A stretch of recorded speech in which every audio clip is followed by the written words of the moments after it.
My name is Epsiba Beulah.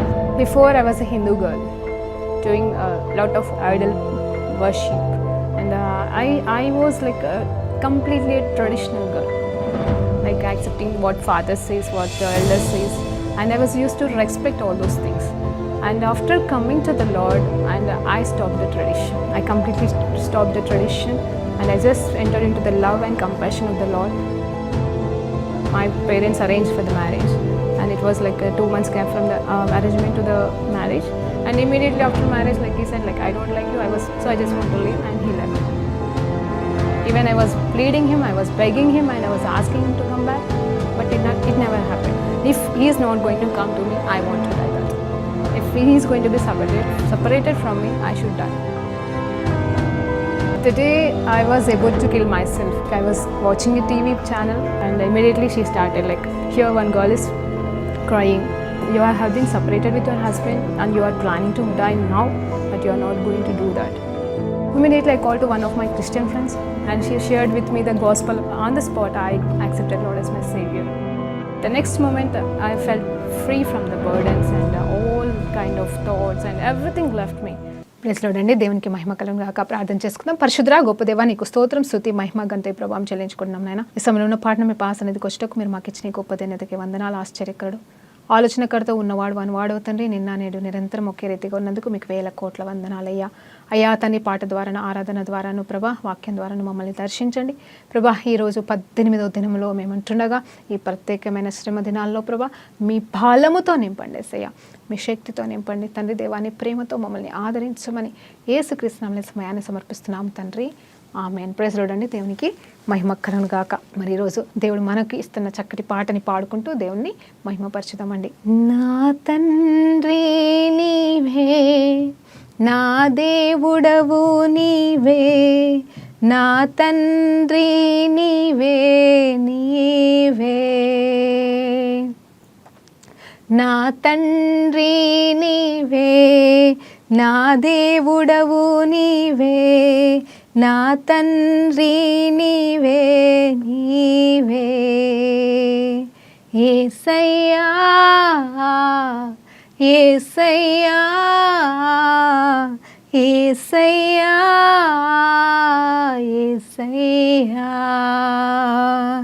యేసయ్యా యేసయ్యా యేసయ్యా యేసయ్యా. నా అడుగులు తప్పటడుగులై నీ నడచిన ప్రతి మార్గము సరిచేయు నా తండ్రివి. నా అడుగులు తప్పటడుగులై నడచిన నా ప్రతి మార్గము సరిచేయు నా తండ్రివి. పగలు ఎండ తెప్పకైనను, రాత్రి వెనల తెప్పకైనను, పగలు ఎండ తెప్పైనను, రాత్రి వెనల తెప్పైనను, తగులకుండ కాచే నీ ప్రేమ. యేసయ్యా యేసయ్యా యేసయ్యా యేసయ్యా యేసయ్యా యేసయ్యా యేసయ్యా యేసయ్యా. గాఢాంధకారలోయలో నే నడచిన ప్రతి వేళలో తోడున్నా నా తండ్రివి. గాఢాంధకారలోయలో నే నడచిన ప్రతి వేళలో తోడున్నా నా తండ్రివి. 1000 మంది కుడి ఎడమకు కూలినా కూలును గాని చెదరకుండా నన్ను కాపాడు ప్రేమ. 1000 మంది కుడి ఎడమకు కూలినా కూలును గాని చెదరకుండా నన్ను కాపాడు ప్రేమ. యేసయ్యా యేసయ్యా యేసయ్యా శరబ యేసయ్యా యేసయ్యా యేసయ్యా యేసయ్యా నా తండ్రి నీవే నా దేవుడవు నీవే నా తండ్రి నీవే నీవే నా తండ్రి నీవే నా దేవుడవు నీవే నా తండ్రి నీవే నీవే యేసయ్యా యేసయ్యా యేసయ్యా యేసయ్యా చెప్దామండి యేసయ్యా యేసయ్యా యేసయ్యా యేసయ్యా నా తండ్రి నీవే నా దేవుడవు నీవే నా తండ్రి నీవే నీవే. హల్లెలూయా. దేవునికి మహిమ కలుగును గాకండి. ఆరాధన చేసుకుందాం.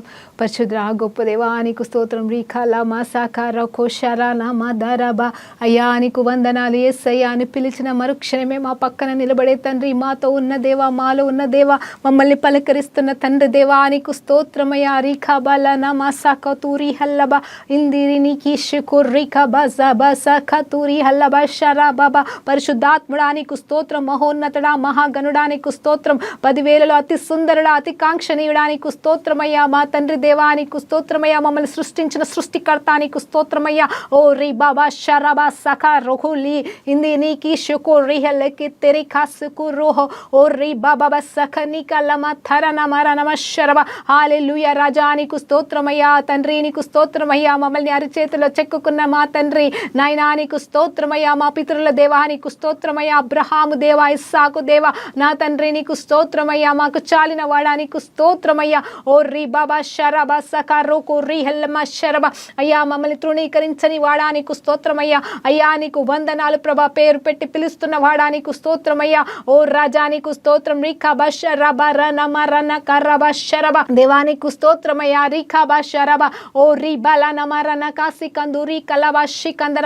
సమయంలో దేవుడు పద్మ అని దేవుడు మాట్లాడుతున్నాడు. నీకున్న హార్ట్ ప్రాబ్లం నుండి దేవుడు సంపూర్ణ స్వస్థతని ప్రకటిస్తున్నానని చెప్తున్నాడు. ఓ రియల్లమా షికందరమా నీకున్న ఆ హార్ట్ ప్రాబ్లం ఏదైనా, అది వాల్స్ క్లోజింగ్ ప్రాబ్లమే కావచ్చు, డాక్టర్స్ సర్జరీ అని చెప్పి ఉన్నారో, లేకపోతే ఆ హార్ట్ విషయంలో డాక్టర్స్ ఏమని చెప్పి ఉన్నారో వాటన్నింటిని గురించి దేవుడు మార్చివేస్తూ ఆ గుండెకి నూతనమైన అభిషేకాన్ని ఇస్తూ నీ గుండెని నూతన పరుస్తుంటుండగా, నూతనమైన హృదయాన్ని దేవుడు నీకు ఇస్తుండగా పొందుకోమా. రీకల్లబా speak healing into her heart master. రీకల్లబా షికందరబా సిక సంపూర్ణ స్వస్థత పద్మ యేసు నామములో.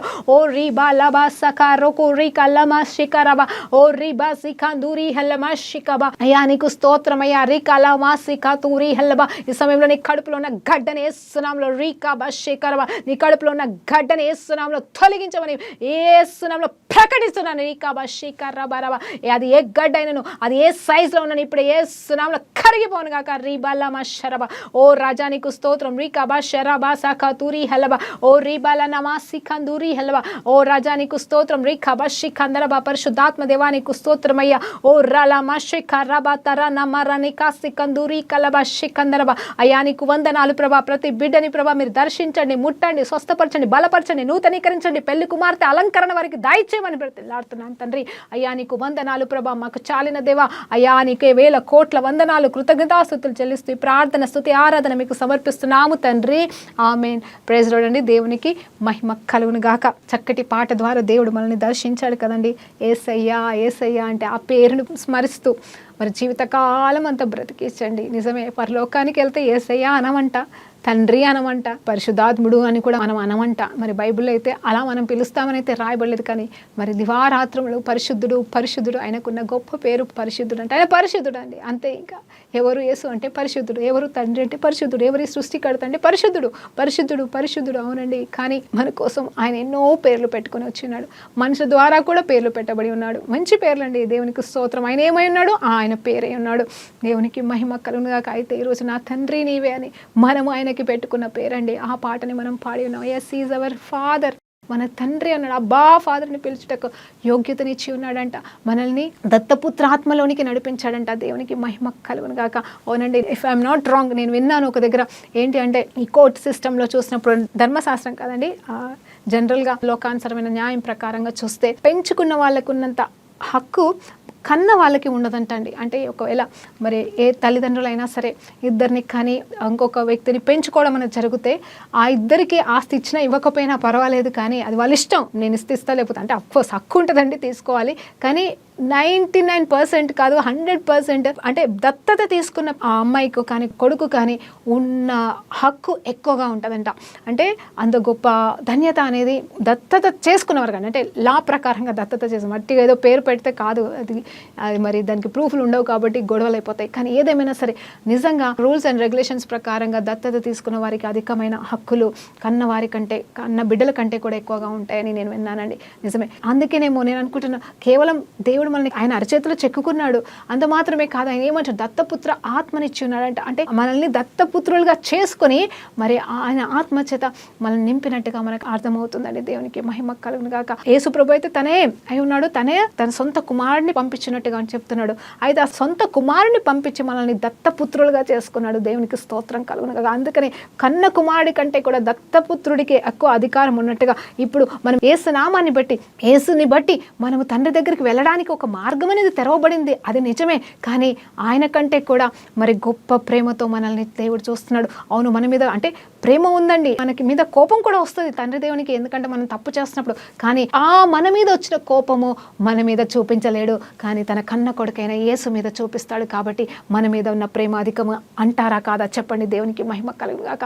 నిజంగా ఈ దత్తపుత్రాత్మ అనే మాటలో ఉన్న గొప్ప మర్మము ఈ దేవుడు మనకి ఈరోజు బోధిస్తుండగా దేవునికి మహిమ కలుగును గాక. రోమీయుల రాసిన పత్రిక 8వ అధ్యాయం అంతా కూడా మనం చదువుతున్నప్పుడు చక్కగా ఉంటుందండి. ఆయన మనల్కి ఏమి ఇచ్చాడు తెలుసా? అర్హత. అబ్బా తండ్రి అని పిలుస్తాడు. మనల్ని దాసులని పిలవడంట. మనల్ని ఆయన ఒట్టిగా మరి ఏదో మరి బిడ్డలుగా అని మాత్రమే కాదు, కానీ ఆయన మనల్ని కేవలం ఏదో మీద అని ప్రేమని కాదు, ఏదో కానీ అని కాదండి, కానీ 100% మనల్ని మరి బిడ్డలుగా స్వీకరించాడు, దత్తపుత్రాత్మగా మార్చుతున్నాడు.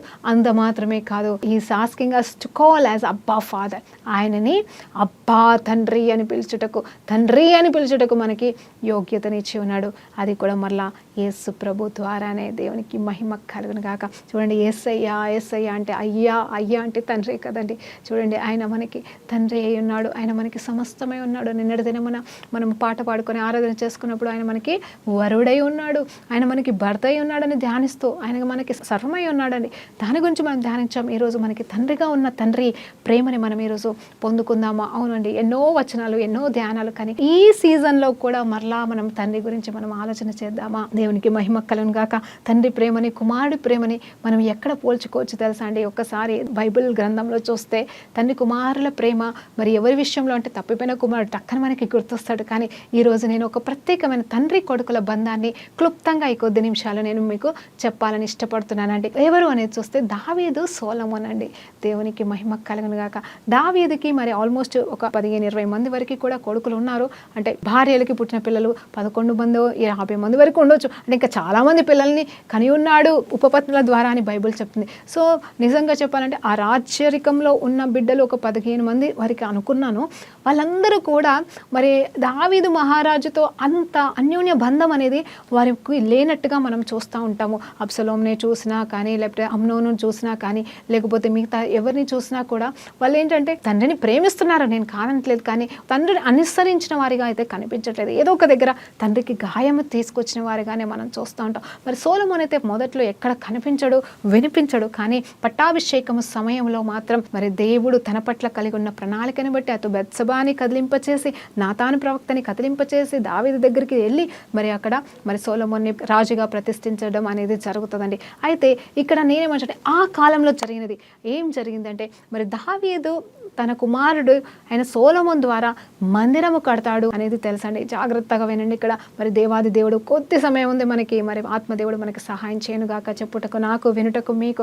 ఏంటంటే తండ్రి అయిన దావీదు కొన్న బాధ్యత ఏంటంటే మెయిన్ బాధ్యత ఇప్పుడు సొలొమోనుకి రాజ్యాన్ని అప్పచెప్పడం మాత్రమే కాదు, మరి దేవుడు సరే కట్టమని ఆ పర్మిషన్, అంటే దావీదు కోరుకున్న మందిరము, దేవుడు కట్టమని పర్మిషన్ ఇచ్చిన ఆ మందిరము ఇప్పుడు సొలొమోను ద్వారా కట్టబడడానికి మరి దేవుడు మరి అక్కడ సహాయం చేస్తూ ఉంటాడు. అయితే సొలొమోనుకి బాధ్యతలు అప్పచెప్తున్నాడు దావీదు. ఏంటంటే కుమారుడా, దేవుని మార్గంలో వెళ్ళు, దేవుని తృణీకరించకు, దేవుడికి తగినట్టుగా జీవించు, అప్పుడు మన సింహాసనము అంటే మనకి దేవుడిచ్చిన సింహాసనము నిత్యము మనకి వారసత్వంగా ఉంటుంది అని చెప్పేసి మాట్లాడుతూ, అలాగే నువ్వు దేవుని మాటలు గైకోను, దేవుడు ధర్మశాస్త్రము మోసెస్కి ఇచ్చిన ధర్మశాస్త్రానికి కుడికైనా ఎడమకైనా నువ్వు తొలగిపోకుండా వాటిని ఆచరించు, దేవుడు నీకు తోడై ఉంటాడు, ఆయన నేను విడువడు ఎడబాయడని మాట్లాడుతున్నాడు. ఇవన్నీ కూడా 2వ దినవృత్తాంతంలో మరి మొదటి అధ్యాయాలలో మనం చూసినప్పుడు ఉంటుంది. అంటే అంత మాత్రమే కాదు, ఈవెన్ సామ్యుయల్ గ్రంథాలలో కానీ రాజుల గ్రంథంలో కూడా మరి అక్కడ దావీదు గురించి మనము ధ్యానించినప్పుడు వస్తూ ఉంటాయి. సొలొమోనుకి మరి చెప్తున్న చివరి మాటలు, ఆదరణపూర్వకమైన మాటలు, చివరి బలమైన మాటలు. తండ్రిగా తను చెప్తుంది ఏంటంటే మందిరానికి కట్టడానికి కావాల్సినంత నేను సమకూర్చేశాను, కానీ నువ్వేం చేస్తావు అంటే ధైర్యంగా కట్టు, సమకూర్చాను సమస్తం, కానీ నువ్వు చేయాల్సిందల్లా ఒకటే, నమ్మకంగా యథార్థంగా మరి జ్ఞానయుక్తంగా మరి దేవునికి సేవ చేస్తూ, దేవుని మార్గంలో నడుస్తూ, దేవునికి ఆయాసకరమైన పనులు చేయకుండా దేవుని కోసం బ్రతకమని అక్కడ చెప్తా ఉన్నాడండి. అది తండ్రి ప్రేమ. మరి సొలొమోనుకి ఆ రీతిగా మరి మాట్లాడడం అనేది జరిగింది. అయితే సొలొమోను ఏం చేస్తున్నాడు తెలుసా, ఆ మందిర ప్రతిష్ఠిత జరుగుతున్న సమయంలోనూ, అలాగే మరి తన్ని రాజుగా చేసిన తర్వాత, అయ్యా ఇంత గొప్ప పరిపాలన నాకు ఇచ్చి ఉన్నావు, నేను చిన్నవాడను, మరి ఇదంతా నేను చేయాలి అంటే నాకు జ్ఞానము సరిపోదని దేవుని దగ్గర తగ్గించుకుని మరి ఎలాంటి ప్రార్థన చేస్తున్నాడంటే తన తండ్రి ప్రార్థన, అయ్యా నా తండ్రి అయినా దావీదును నువ్వు జ్ఞాపకం చేసుకుని నా తండ్రి కోరికని సంసిద్ధం చేయడానికి, తను కట్టాలనుకున్న మందిరాన్ని నా ద్వారా కట్టాలనుకుని ప్రణాళిక కలిగి ఉన్న ప్రభువా, ఇదిగో నా తండ్రి ప్రార్థన ఆలకించి, ఇదిగో నాకు అన్ని సమకూర్చినావు, కానీ నాకు జ్ఞానం ఇవ్వు అని చెప్పేసి తండ్రిని జ్ఞాపకం చేస్తూ, హల్లెలూయా దేవునికి స్తోత్రం. ఇక్కడ చూస్తే దావీదేమో తండ్రి దేవుని వైపు చూడు అని చెప్పేసి మరి దేవునికి ప్రార్థన చేస్తున్నాడు. సొలొమోనుకి జ్ఞానం ఈ ప్రభువా, సహాయం చేయి ప్రభువా, నేను నీకోసం ప్రార్థన చేసి ఉన్నాను కాబట్టి నువ్వు జ్ఞానంతో ముందుకు సాగు, దేవుని పరిశుద్ధత కాపాడుకుంటూ బ్రతుకని అటు కొడుక్కి చెప్తున్నాడు, తండ్రికి ప్రార్థన చేస్తున్నాడు. అలాగే ఇక్కడ సొలొమోను కూడా ఏం చేస్తున్నాడు తెలుసా, ప్రభా ఇదిగో నా జ్ఞానము కాదు, నా శక్తి సరిపోదు, నా తండ్రికి నువ్వు ఇచ్చిన మాట చొప్పున నాకు చేయి ప్రభా అని దేవుని పాదాలు పట్టుకొని మరి మందిరం కంప్లీట్ అవ్వడానికి మరి సహాయము పొందుకున్నాడండి. అంత మాత్రమే కాదు, మళ్ళీ ప్రతిష్ఠిత సమయంలో కూడా ప్రభా అని చెప్పేసి మరి తండ్రి చేసిన ప్రార్థనని జ్ఞాపకం చేసుకుంటూ, అయ్యా ఆనాడు నా తండ్రి చెప్పినట్టుగానే ఇదిగో నీ మందిరము చేసి ఉన్నాను కాబట్టి మందిరం తట్టు ఎవరు తిరిగినా, ఎలాంటి వారు తిరిగినా, ఎంత పాపులు తిరిగినా, జాగ్రత్తగా వినండి, ఎంత పాపులు తిరిగినా మరి నువ్వు వారి ప్రార్థన ఆలకించు, అన్యులైనా సరే, మరి వాళ్ళు ఎవరైనా సరే, మా మధ్యలో ఉన్నవారైనా సరే, మాకు దూరంగా ఉన్న వాళ్ళ సరే, ఎవరైనా సరే ఈ మందిరము తట్టు చూడండి, సొలొమోను కట్టిన మందిరం తట్టు తిరిగి ప్రార్థించిన ఎలా నీ సన్నిధి అక్కడ ఉన్నది కాబట్టి నువ్వు ఆకాశము భూమిని పట్టజాలనంత దేవుడివే, కానీ నా తండ్రి కోరికను బట్టి ఈ మందిరాన్ని కట్టించుకోవడానికి ఇష్టపడ్డావు, ఇక్కడ నీ సన్నిధి ఉన్నది కాబట్టి నీ సన్నిధి వైపు తిరిగి ప్రార్థన చేస్తున్న ప్రతి ఒక్కరి ప్రార్థన ఆలకించు, ప్రతి ఒక్కరు తప్పు చేసి తిరిగి నీ వైపు తిరిగితే క్షమించు ప్రభు అని ప్రార్థన చేస్తాడండి ఈ కుమారుడైన సొలొమోను. కానీ నిజం చెప్పాలంటే తనే తప్పులో పడిపోతాడు. మందిరం కట్టిన తర్వాత మరి అన్య దేవతల వైపు వెళ్ళిపోతాడు, మరి విగ్రహారాధనలోకి వెళ్ళిపోతాడు, మరి దేవుడు కూడా గద్దిస్తాడు, నువ్వు మారు అన్నప్పుడు దేవుని మాట వినడు, కానీ తర్వాత మరలాగా మారినట్టుగా బైబిల్ చెప్తా ఉంటుంది. ఏది ఏమైనా సరే తప్పిపోయాడు, కానీ మరలా దేవుని వైపు తిరగడు, ఎందుకంటే తను చేసిన ప్రార్థన దేవుడు ఆలకించి ఆమెను చెప్పాడు. అదే తను చేసిన ప్రార్థన తనకు గుర్తొచ్చిందేమో. ఇప్పుడు నేను ఏమంటున్నానంటే ఈ తండ్రి కొడుకుల ప్రార్థనలు చూడండి, దేవుని ప్రణాళిక నిమిత్తము తండ్రి చేస్తున్న ప్రార్థన, అలాగే కొడుకు కూడా ప్రభా నీ ప్రణాళిక నా తండ్రి ద్వారా నువ్వు ఆరంభించినది నా ద్వారా ముగించు ప్రభు అని చేస్తున్న ప్రార్థన ఎంత ఐక్యత ప్రార్థన, ఎంత యథార్థమైన ప్రార్థన. అలా ఈ లోకంలో ఉన్న తండ్రులు ఉండాలని నేను దేవుని పేరిట కోరుకుంటున్నాను. అలాగే కుమారుల రీతిగానే, బిడ్డల రీతిగానే ఉండాలని దేవుని పేరిట కోరుకుంటున్నాను. అంత మాత్రమే కాదు, చూడండి ఇక్కడ మరి ఆ దేవాది దేవుడు, ఆ తండ్రి అయిన దేవుడు యేసు కుమారుడిగా పంపించి ఏం చేస్తున్నాడంటే దేవుని ప్రణాళిక, మరి తండ్రి ప్రణాళిక ఏంటంటే ఈ లోకమంతా రక్షించబడుట, అక్కడ మందిరము కట్టబడుట అనేది దావీదు కోరిక. అయితే నిజం చెప్పాలంటే దావీదు కోరిక ఏంటండి, దావీదు హృదయంలో ఏముంది, మందిరం కట్టాలనేది దావీదు కోరిక. దేవుని హృదయంలో ఏముంది తెలుసా, మందిరం అవసరం లేదు, కానీ నీ హృదయ కోరిక నాకు అర్థమైంది, కానీ నువ్వు కాదు కట్టేది, నీ కుమారుని నేను ఎన్నుకున్నాను, తను కడతాడు అనేది దేవుని హృదయంలో ఉన్నమాట. ఇక్కడ ఉన్నది దావీదు యొక్క హృదయవాంఛ దేవునికి మందిరం కట్టాలని. సో ఎలా అయితే ఏంటి, కట్టబడితే చాలు అని అనుకోవట్లేదు, కానీ తనే కట్టాలని కోరిక కలిగిన వాడు. కానీ దేవుడైతే నీ కోరిక మంచిదే కాదనట్లేదు, నీ కోరిక నేను సంసిద్ధం చేస్తా, కానీ నువ్వు కాదు నీ కుమారుడు అన్నప్పుడు మరి దావీదు ఆనందించి అన్నీ సంసిద్ధం చేస్తాడండి. అలాగే దేవాది దేవుడు కూడా మరి తండ్రి దేవుడు యేసు ప్రభుని పంపిస్తే తండ్రి నిమిత్తమైన మరి సొలొమోన్ లాగా నిలబడి మరి మన కోసం ప్రార్థన చేస్తాడేమో. ఇప్పుడు మనము మందిరంలుగా ఉన్నాము కదండి, మనము ఆయన మందిరంలుగా ఉన్నాము కాబట్టి యేసు ప్రభు వారు చేసిన త్యాగాన్ని బట్టి, యేసు ప్రభు వారు చేసిన యాగాన్ని బట్టి, మనం ధ్యానిస్తున్న సిలువని, ఈ సిలువ యాగాన్ని బట్టి, ఈ సిలువ ప్రాసెస్ని బట్టి మనం ఏమైపోయామంటే దేవుని యొక్క మందిరములుగా మనం మార్చబడి ఉన్నాము. దేవునికి మహిమ కలుగును గాక. ఇప్పుడు చూడండి, దేవుని మందిరములుగా మనం పిలువబడడం అనేది దేవుని కోరిక ఉంది. మనిషి కట్టిన మందిరం అయితే మరి నిజం చెప్పండి, ఏ సొలొమోన్ కట్టాడో ఆ సొలొమోన్ ద్వారానే మందిరం కూలిపోవడం అనేది జరిగింది, అంటే కారకుడయ్యాడని చెప్తున్నానండి. కానీ ఇక్కడ మనల్ని ఎవరు కట్టారు తెలుసా? యేసయ్య కట్టాడు మందిరంగా. పరిశుద్ధాత్మ దేవుడు మనలో నివసిస్తున్నాడు. అయితే ఇక్కడ ఈ మందిరం కూల్చడానికి కారణం ఎవరవుతారు తెలుసా అండి? మనమే అవుతాం. ఎప్పుడు తెలుసా? యేసుని కాదని, యేసుని తృణీకరించి, అవునండి యేసుని అంగీకరించినప్పుడు మనం ఆయన మందిరములుగా మనం మార్చబడతాం. కానీ యేసుని తెలిసి తృణీకరిస్తే, తప్పిపోయి జారిపోతే, ఆయనకి ఆయాసకరమైన కార్యములు మనం చేసినప్పుడు మనము ఏమైపోతామంటే మందిరంగా ఉంటాం, కానీ ఆయన నివాసం మనలో ఉండకుండా మరి కొన్ని రోజుల తర్వాత వెళ్ళిపోవడం అనేది జరుగుతుంది. ఆయన వెళ్ళిపోయే దేవుడైతే కాదు, కానీ మనలో మార్పు తీసుకురావడానికి ఆయన ప్రయాసాలు పడతా ఉంటాడు. కాబట్టి నేనేమంటానంటే, నువ్వు దేవుని మందిరం అన్న విషయం మర్చిపోవద్దు. ఇదిగో తండ్రి దేవుడు ప్రణాళిక చొప్పున యేసు చేసిన కార్యాన్ని బట్టి, తండ్రికి లోబడిన విధానాన్ని బట్టి మనల్ని మందిరంగా చేస్తున్నాడు. కాబట్టి మనము ఆయన మహిమని అనుభవించుకుంటూ ఇతరులకు ఆ మహిమని ప్రకటిస్తూ మనము జీవిద్దామా దేవుని కోసం. హల్లెలూయా, దేవునికి మహిమ కలుగును గాక. చూడండి, నా అడుగులు తప్పటడుగులు అని అంటే తప్పటడుగులు ఎప్పుడు వేస్తాం తెలుసా అండి? అంటే చిన్నపిల్లలు నడక రాక తప్పటడుగులు వేస్తారు, ముసలి వాళ్ళు బలం లేక అటు ఇటు అయిపోతారు, కుంటివారు తొట్టెలుతూ ఉంటారు. అంటే నేను మామూలుగా శరీరంగా ఉన్న లోపాలని బట్టి చెప్తున్నాను. అయితే అలాగే చీకటి, ఇప్పుడు లైట్స్ బట్టి నేను ఉన్నాను ఇక్కడ,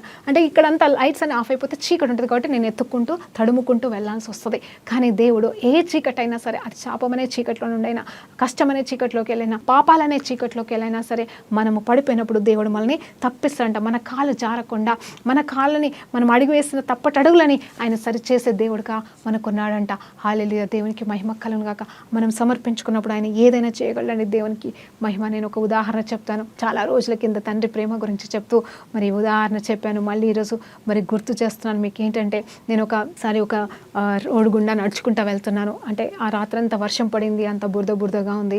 సో కొంచెం అక్కడక్కడ ఎండిపోయిన స్థితి ఉంది. నేను నడుచుకుంటూ వెళ్తున్నాను. నా ముందల ఒక వ్యక్తి, అంటే ఒక ఇంచుమించు ఒక 30-40 సంవత్సరాలు ఉన్న వ్యక్తి ఒక చిన్న బాబును నడిపించుకుంటూ తీసుకెళ్తున్నాడు. మేబీ ఒక 3-4 ఇయర్స్ ఉన్న బాబు అనుకుంటానండి. ఆ బాబును అలా నడిపించుకుంటూ తీసుకెళ్తూ ఏమయ్యాడంటే సడన్గా ఎత్తుకుంటాడు. నేను అనుకున్నాను, అంటే నేను ఆ బాబును, ఆ తండ్రిని చూస్తూ, వెనకాల చూస్తూ అబ్జర్వ్ చేస్తూ నేను నడుస్తున్నాను. ఆ బాబుని వెంటనే సడన్గా, అంటే ఆ పిల్లోడేమి నన్ను ఎత్తుకో అని అనలేదు. అంటే చాలా మంది పిల్లలు నడుస్తుంటే నన్ను ఎత్తుకో అని అడుగుతారు, అడగకుండా టక్కన ఎత్తుకోవడం నేను చూశాను అనమాట. అది ఏంటి, ఎందుకు ఎత్తుకున్నాడు అని ఇట్లా నేను ఆలోచన వస్తుంది. మేబీ పరిశుద్ధాత్మ దేవుడు అలా ప్రేరేపించాడేమో నా తలంపులని. అయితే అక్కడ చూస్తే ఏముందంటే, ముందంతా బురద ఉందండి. హల్లెలూయా, వర్షం పడింది కదా, ఆ బురద అంతా ఉంది. సో ఆ బురద దాటాలి అంటే ఆ పిల్లోడు అంతా నడవలేడు కదా, బురదలో అంతా అంటుతుందని చెప్పేసి వెంటనే, బాబు చిన్నగా ఉన్నాడు కాబట్టి వెంటనే, మరి ఆ బాబు పర్మిషన్ అక్కర్లేదు ఎత్తుకోమని, ఈ పిల్లోడు అడగాల్సిన అవసరం లేదు, కానీ వెంటనే ఎత్తుకున్నాడు. ఇలాగే మనల్ని కూడా దేవుడు తప్పటడుగుల్లో కూడా ఆయన మనల్ని సరిచేస్తాడు. మనం రాంగ్ స్టెప్స్ వేయబోతుంటే మనల్ని సరిచేస్తాడు, పడ్డా కూడా మళ్ళీ వెనక్కి లాగి సరిచేసి మనల్ని కరెక్ట్ మార్గంలోకి నడిపిస్తాడు. నిజంగా ఆ రోజు ఒక తండ్రి ఆ కుమారుడిని ఎలా కాపాడుకున్నాడు అనేది చూస్తే, అది చిన్న బురదనే కావచ్చు, అంటినా పర్లేదు, ఇంటికి వెళ్ళి కడుక్కోవచ్చు, పెద్ద ప్రాబ్లం ఏం లేదు. కానీ మన దేవాది దేవుడు, తండ్రి దేవుడు మనల్ని ఎంతగా సంరక్షించడానికి ఇష్టపడుతున్నాడు అంటే, మనం అలా ఎప్పుడు కూడా తండ్రి చేతిని పట్టుకొని నడిచేవారిగా ఉండాలని దేవుని పేరిట మీకు జ్ఞాపకం చేస్తున్నాను. నిజంగా ఆ రోజంతా కూడా నేను అదే ధ్యానిస్తూ ఉండిపోయాను. నిజంగా ప్రభువా, నిజమే కదా, నిజంగా మనం గాఢాంధకార లోయలో చీకట్లో ఉన్నాను.